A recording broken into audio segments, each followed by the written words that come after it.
Welcome to the AI Accelerator Podcast, where we turn AI from a corporate buzzword into an unfair advantage. I'm Matt Zembruski, and this is the show for leaders who are done talking about AI and ready to execute. Today, I'm joined by Leonid Glazychev, who's a scientist, entrepreneur, and co-founder of Logrus IT, or Logrus IT. Leo began his career in plasma physics. So many questions I have for him. Plasma physics and computer simulation, earning a Ph.D. in physics and mathematics before entering one of the earliest software localization projects, a moment that changed the trajectory of his life, which we're going to talk about. Over the past 30 plus years, he has grown Logrus IT from 3 people to a global organization of 160 plus professionals across multiple countries, providing localization, content creation, and multidimensional quality evaluation in over 100 languages. True to his scientific roots, Leo continues to challenge conventional thinking, especially around the topics of language quality, AI-driven translation, and what good really means in a world that's been reshaped by machine intelligence.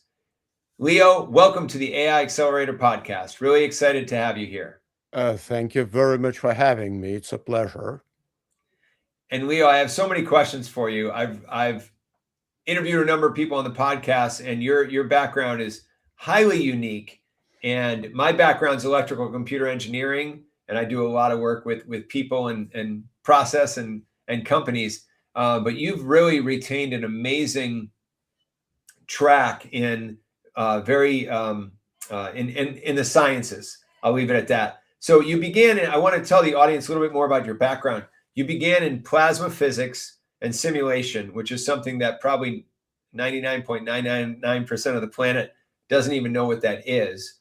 And it's a very deeply scientific world, obviously. So I'd love to hear what drew you into software localization. How does that tie to plasma physics?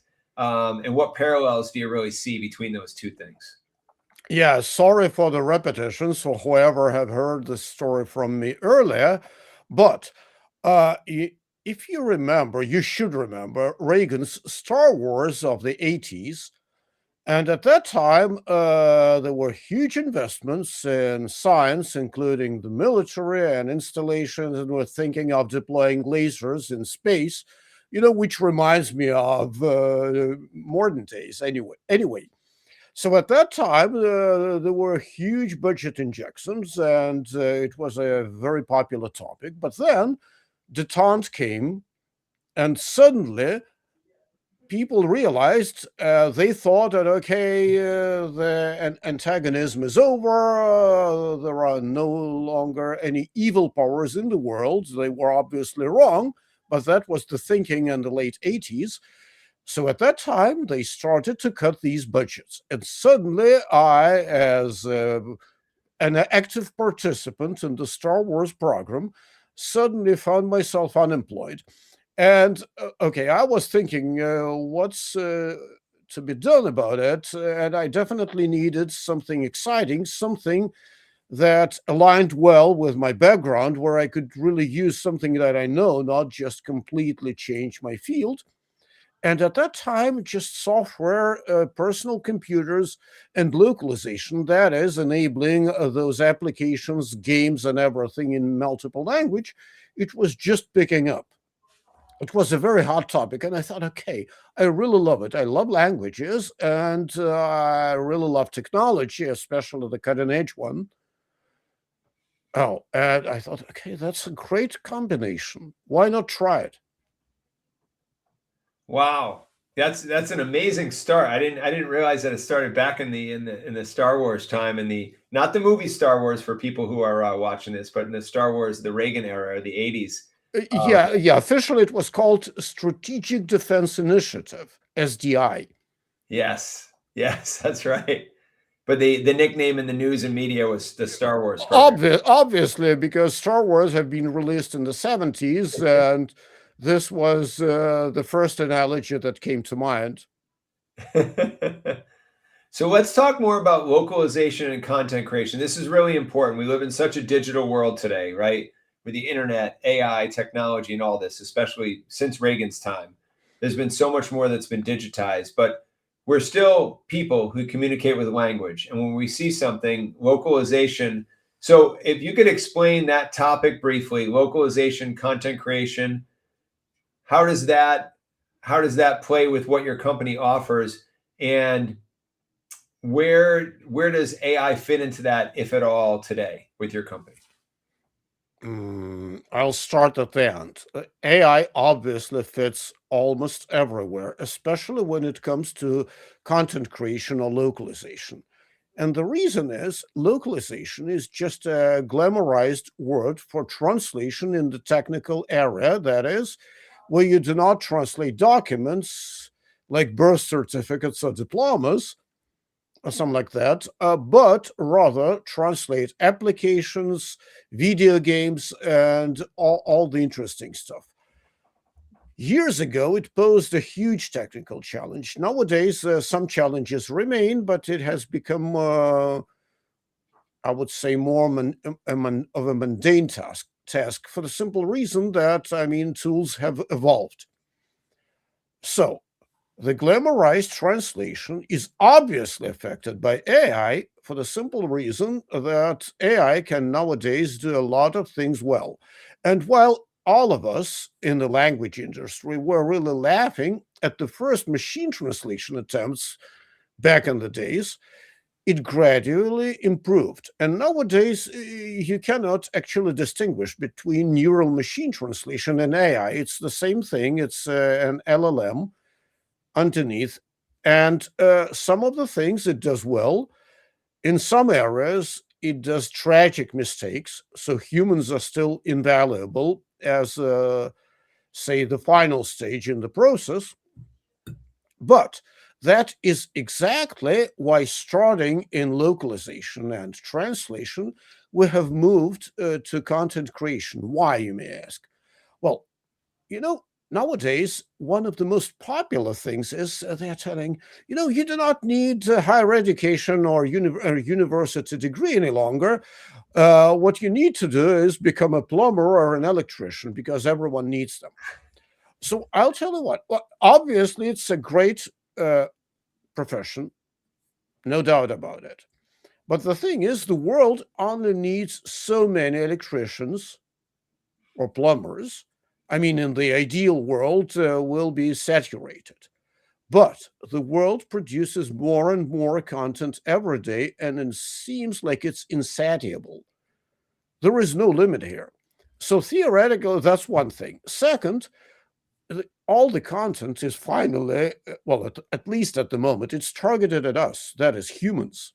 Mm-hmm. So there should be a human touch, human creativity, and something, because otherwise it would be stupid repetition or of whatever has already been written, said, and done.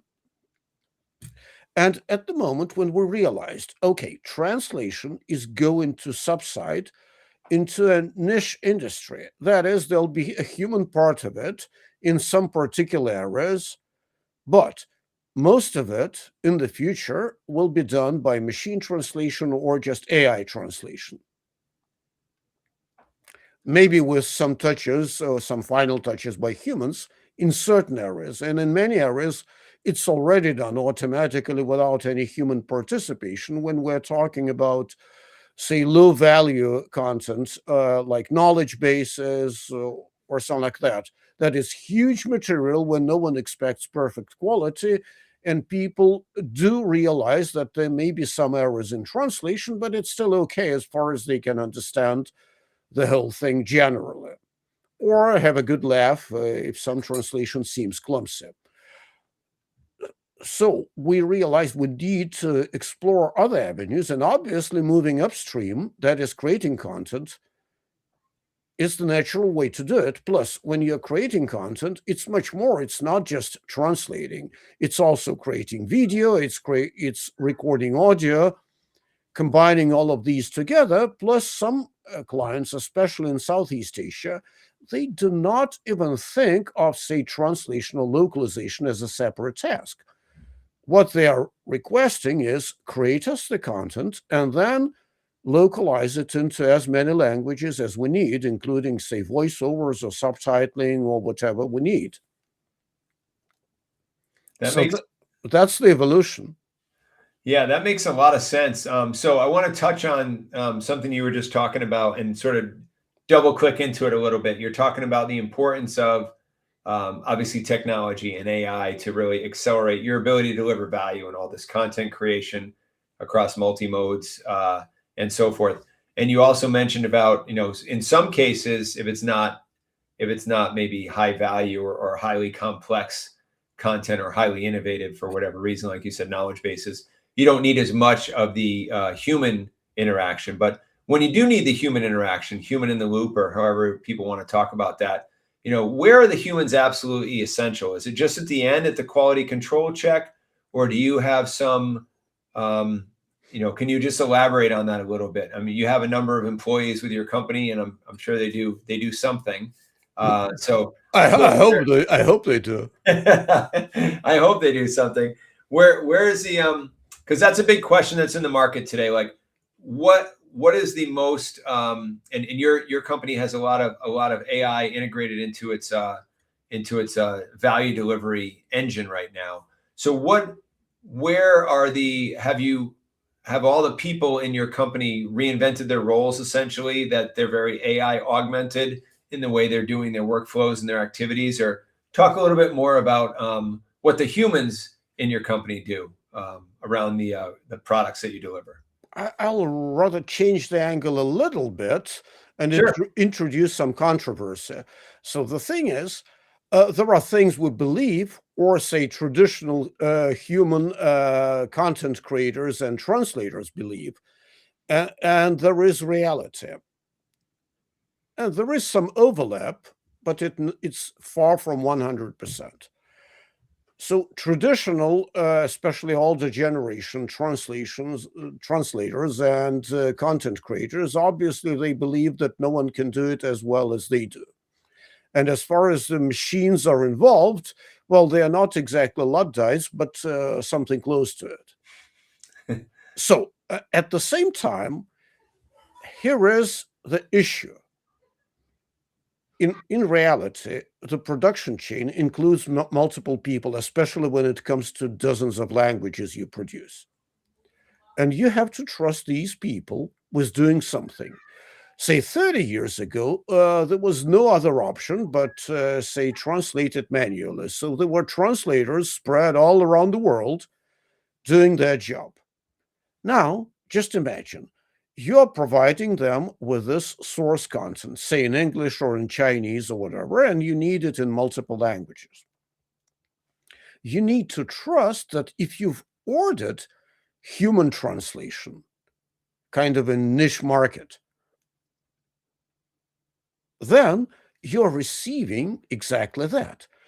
But how can you trust it 100% when any of them with access to the source can open a Google Translate window or any other MT or AI engine and do it there, then maybe put some touches, add a human touch and deliver it.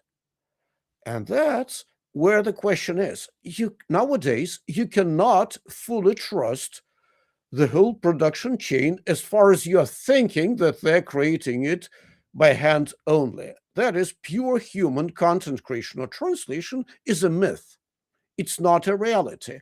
I'm not saying everybody cheats. Of course, most of the people are honest, but you cannot completely, 100% rely on it. What people do, they invent elaborate means of checking it. Say, comparing your translation to the most popular machine translation engines, or just your created whatever graphics, animations, or something, once again, to what popular engines produce. There are two problems here. One, their number grows. They improve, so it's harder and harder. And you only catch the laziest and the most stupid ones. The smarter ones, they easily go through the filter. As a result, you cannot even present anything like 100% handmade. I mean, handmade is nice. All of us love individual handmade things, but they're not scalable, they're expensive, and nowadays you cannot even 100% trust it. How do you know? And that's the big issue, which means, I mean, we do not become Luddites. We do not negate everything that has been done, but it means that we'd rather control the process and implement all the necessary checks and balances so that we can trust not the humans per se, but the output.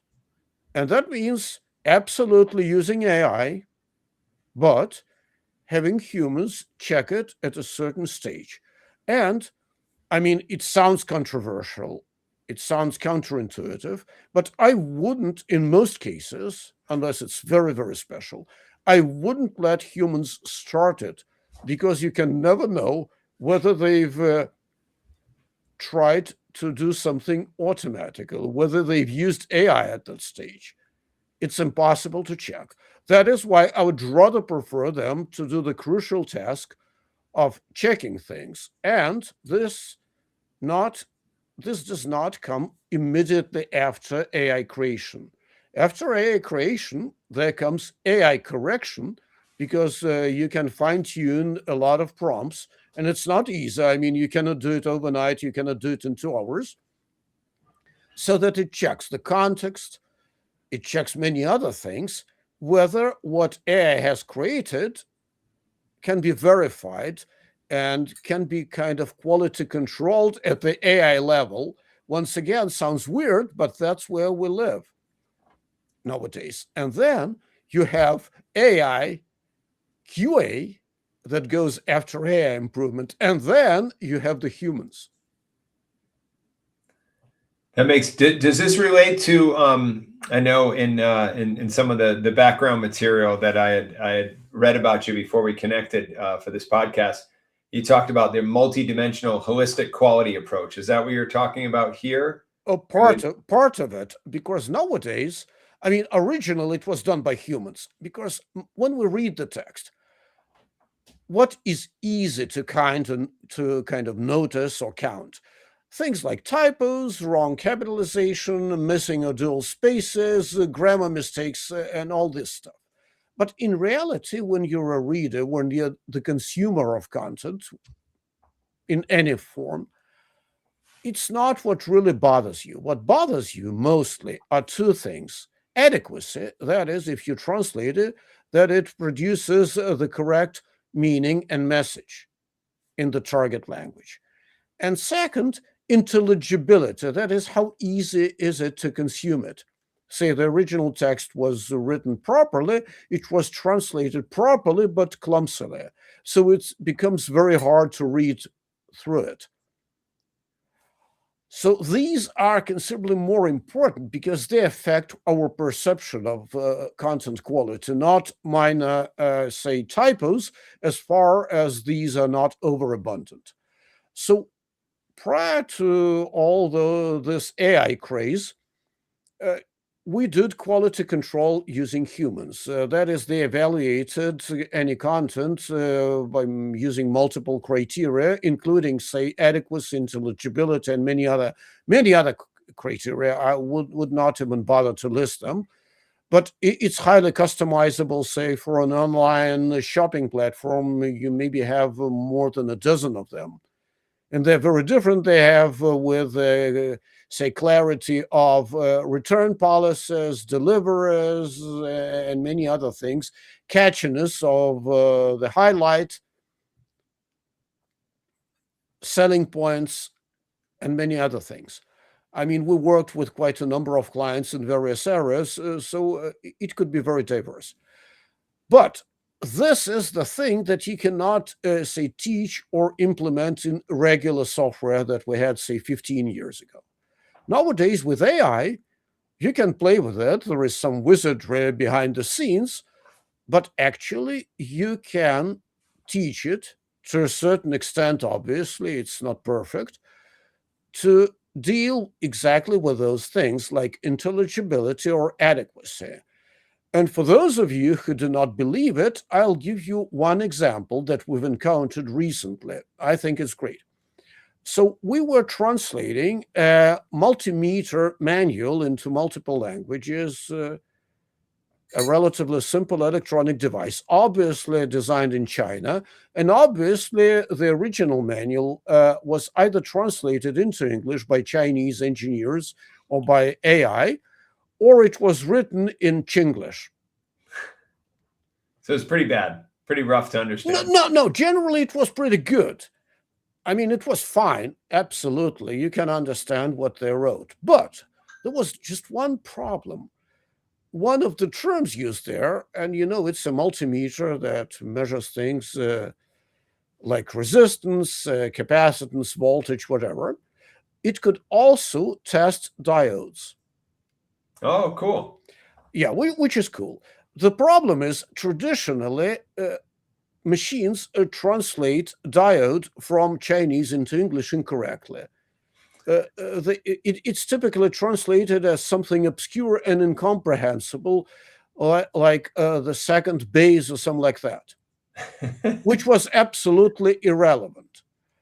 So it was the translation. And the translators obviously followed the original, where it was like the second base or the second context pad or something like that, and they translated it into multiple languages exactly like that, probably trying to figure out as best they could what it means. Because die meaning two, and then ode meaning base or whatever. Correct. Yeah, got it. Yeah, exactly. So, I mean, the origin of this mistake is obvious, but the problem is it's still very, very frequent in translations from Chinese to English. So what did you do? Yeah, what did you do about it? So our AI-based quality assurance software, it has flagged it, and it wrote exactly like that.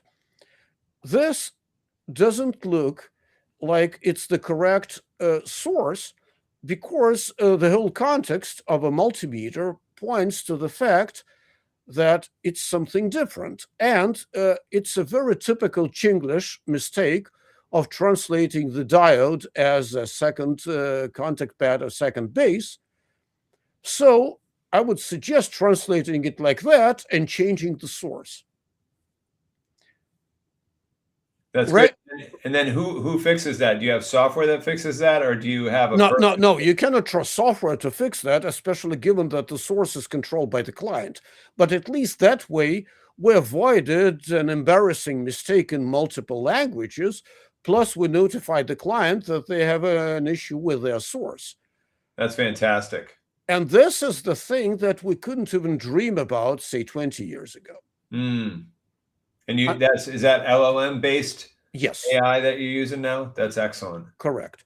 So this is just a good example because it brings it closer to home. That's very good. So let me shift gears and ask a little bit about the AI tools and techniques, I guess, that you're using internally. So have you integrated and share whatever you can share? I don't know what's proprietary and what's not. I know you built a lot of custom applications internally for your company, but do you base it? Do you build? Walk me through sort of an example of how some of your workflows have adapted in the last couple of years. Is it you're building your own homegrown software that leverages the LLMs via an API, like that type, or are you bringing right out of the box, ChatGPT or Claude or something like this, and then you're using that for part of the workflows, like where a human would get involved and maybe process some materials or things like that? Just talk me through a little bit about how that's actually a great question. So there are both ways. First of all, when it comes to production and standard workflows, it's definitely API-based interfaces to LLMs. First, because you cannot trust a regular person unless they are a very highly qualified developer to rewrite those prompts. And it's part engineering, part art, part natural selection. For instance, you can use one and the same prompt, and it's not a simple prompt, it's a very complicated one. Depending on the LLM you're using, it can produce totally different results in the first place, and then the worst thing happens, LLMs are fickle, and that's a reality. And one needs stability when it comes to production processes. And that is, we experiment really with multiple LLMs, seeking for the one that enables at least a certain level of stability when we change the prompt a little bit. For instance, in one area, we need to make sure that we follow special client requests. That is, something should be done exactly like that or formatted exactly like that, which is not relevant for other things. Sorry, I'm being a little vague because I do not want to go into proprietary things, but I'm just trying to explain the concept. So you have special instructions for this particular LLM when it does quality assurance on a piece, whether it's a video, a text, or a translation. And you need to be confident that when you introduce those relatively minor changes, it's a huge prompt and you just change, you add, I don't know, a dozen strings to it, several more conditions, that it doesn't go astray. Some of them do. So we were experimenting, and okay, I hope nobody is going to hunt me or kill me for that. But one of the most unstable ones was ChatGPT. You change the prompt a little bit, and suddenly the result changes dramatically. It's more or less unpredictable. Okay, it's fine, it's interesting, it works at the experiment level. But when you need to produce your workflow, it just doesn't count as a real solution. So there, you need you need to figure out which ones work, where can we get a predictable result, compare the models, compare costs, if it's important, because professional level models, plus they work slower. So in some cases you need the results quickly, and you'd better introduce human corrections, but you get it, say, in 10 minutes. In some cases, you can wait overnight. And some of these big AI, well, I call them queries, like in the old days, actually prompts processed by the LLMs, but it's the same thing. Some of them, especially for bigger volumes, like tens of thousands of words, they can actually take hours or dozens of hours.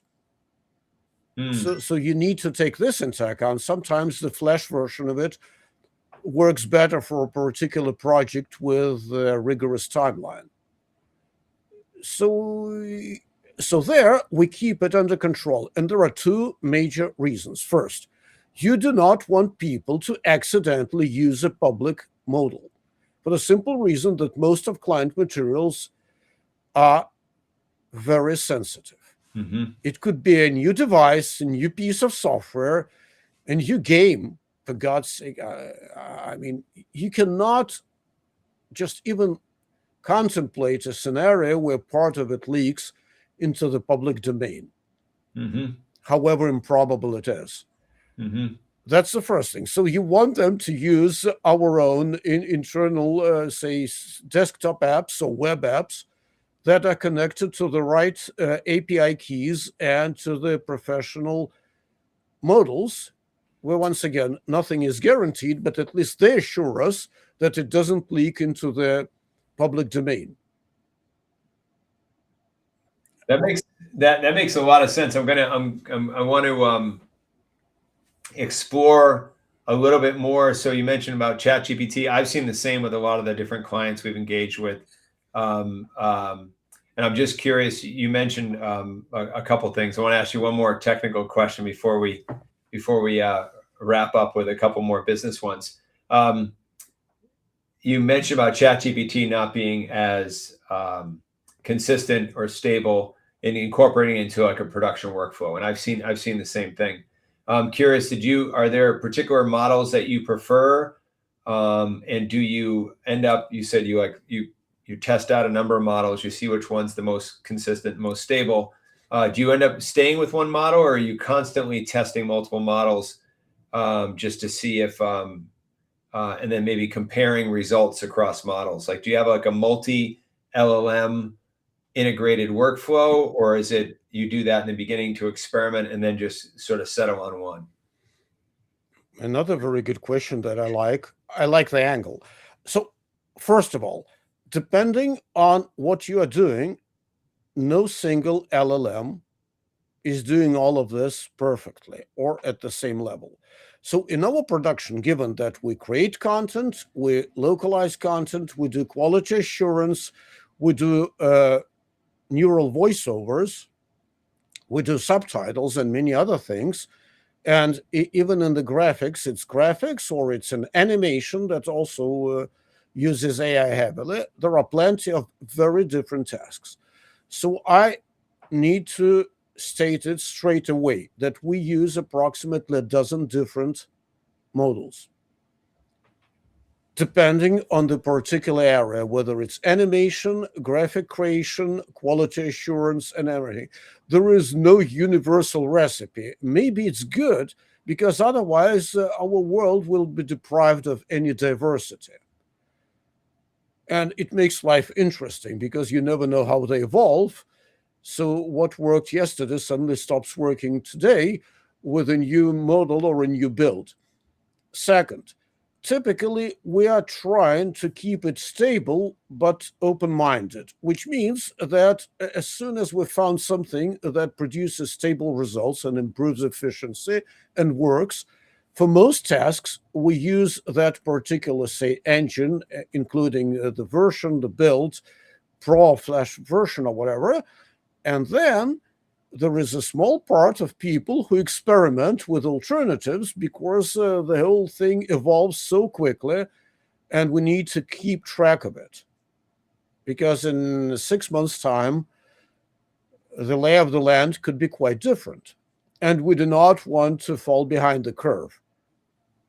So it's a balanced approach. Most of production goes on what is considered stable at the moment. Say for QA tasks and for text improvement tasks, the one that works best for us was Gemini 3. Very good to know. Very good to know.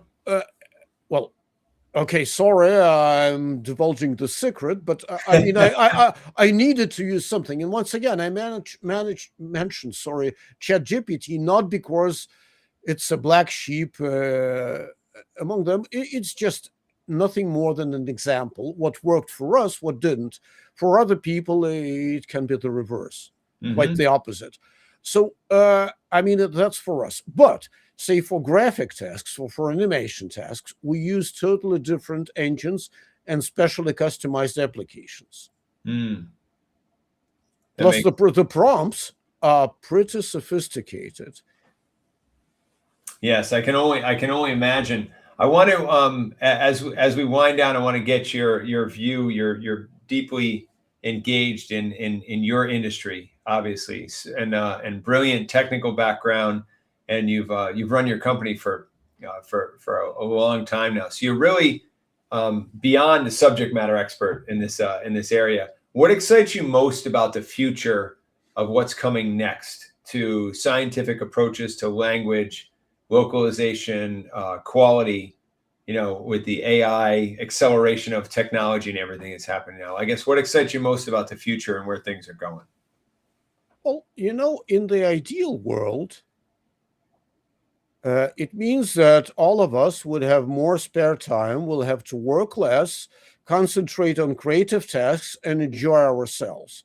In the real world, with a huge population of morons who have an incredible tendency to float to the top for some reason, and their number is only increasing worldwide. For some reason, I do not believe in this scenario, but I would say I really hope that we also avoid the dystopian scenarios that were so vividly portrayed by the great sci-fi writers, mostly of the mid-20th century, like Ray Bradbury Yes. or Mr. Heinlein or Arthur Clarke, or I mean, you can name at least a dozen names, or Robert Shackley for that matter. Yep. So I really hope that we avoid one of the truly dystopian scenarios.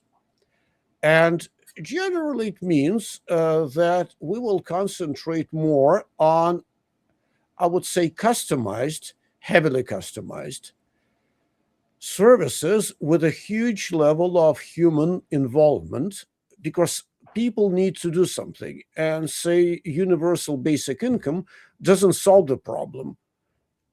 Absolutely, because it's part of it. Because who needs income if things are almost free, actually? Mm-hmm. It's ridiculous. And who needs people if there are only several ultra rich people in the world who can manufacture and do anything? Why do they need us? So I really hope we float in between those two terrible opposites. That is the terrible one and the incredible one that looks like paradise on earth, which means this scenario will never materialize. So I really hope we evolve into the world where we are into customized services, something interesting to do for most people. And it doesn't mean that anyone has to have a university degree. It's rather a totally different set of skills and a totally different mindset. Be open and finally evolve into this incredible world where most things are partially handmade. That is, the service or whatever material object has been highly fine-tuned for us by somebody who really takes pride in doing this, whether it's kind of creating a new haircut during when grooming animals, or creating a specially styled outfit for you or for myself. Say I love bow ties, so maybe I'll get customized ones. And I'm still hopeful. That's good. That's very good. Yes, I'm hoping it's somewhere in the middle too, because it's definitely going to be a wild ride coming up in the near future. And there's a lot. We have over 8 billion people on the planet, I think. So it's whatever number we're up to. There's a lot. There's a lot, and people like to have purpose. They like to do things. So people Exactly. I mean, life doesn't make sense if you do not have a purpose. Right. Exactly. So I've really enjoyed our conversation today, Leo. Very, very excited to share your contact information with our audience, which you can put in our show notes. If people want to learn more about you or any of the topics that you shared about in today's detailed conversation that we just had, what's the best way for people to get a hold of you? Well, they can find me on LinkedIn. And I really hope that you'll put that link somewhere. They can also find my podcasts on YouTube. That's good. We'll put the links to both in the, and if they're interested in Logrus IT, maybe your company website. Absolutely. They're very welcome. And my company is also on LinkedIn, and I'll provide the website links if anyone is interested. Very good. Yes, and I believe we already have those from as we were preparing for today's podcast. So thank you very much. We'll include all that information in the show notes. And Leo, I really appreciate your time today, our conversation today. I'm always learning new things, and I really enjoyed you sharing your time, energy, and all your insights today. Oh, thank you very much. Plus, I really liked the questions, because some of them touched from a different angle, and the one that I've never discussed earlier, but that was definitely worth discussing.